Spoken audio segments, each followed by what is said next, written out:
Good day mga kasors, ngayong araw ay maghatid tayo ng egg tsaka suwa sa Priting Manok. Okay, let's go! Samahan niyo ako mga kasor. Dito nga mga kasor ay palabas na ako ng baryada at patungo na tayong Bitano dahil andun po yung aming Priting Manok. At sa di nga kalayuan mga kasor ay may nakita kong dalawang mag-asawa sa gilid ng daanan. Habang dito ay tinititigan ko sila, inaawa ko.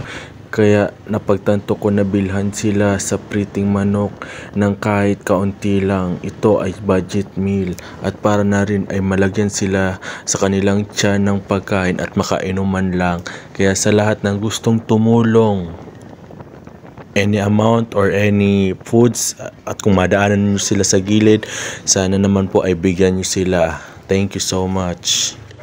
At ito na nga, malapit na tayo sa Priting Manok at maidi-deliver na natin itong suwa at saka itlog para dito sa ating munting Priting Manok. A few moments later. Ma'am, pabili po. Yes po. Ano po sa inyo, sir? Ma'am, dalawa pong budget meal for take out po. Sige po. Prepare lang. Sige po. Ma'am, dalawang tubig din po. Sige, kuha na, sir.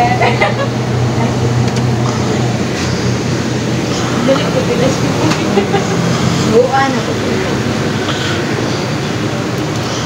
A little longer than a few minutes later. Hello ma'am, okay na po ba yung order ko? Okay na po, sir. Magkano po lahat ma'am? 158 po lang. Ito po. Thank you po. Thank you din po.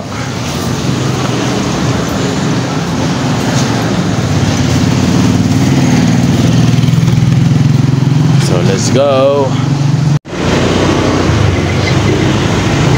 Bale, meron ako mga kasor nakita dalawang mag-asawa po ata to. Tapos pupuntahan na natin para bigyan po sila ng pagkain pang lunch. Dahil sa tingin ko po ay hindi pa po sila kumakain. And then syempre naawa din po ako sa kanila kaya bibigyan ko po sila.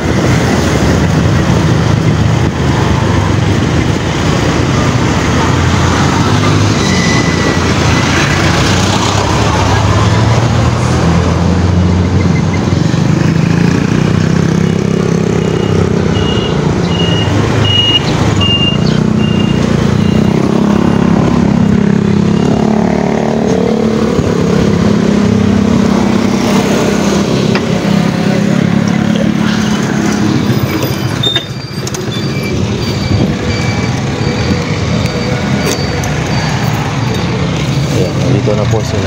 Kuya, kumain na kayo kuya? Ano po, para sa inyo. Ayan. Kain na po kayo. Thank you. Ayan. You're welcome po. Ayan po sila. Sa mga nais po tumulong sa kanila, andito lang po sila sa may Bitano. Ayan po. Nakain na po sila ng Priting Manok. Enjoy po.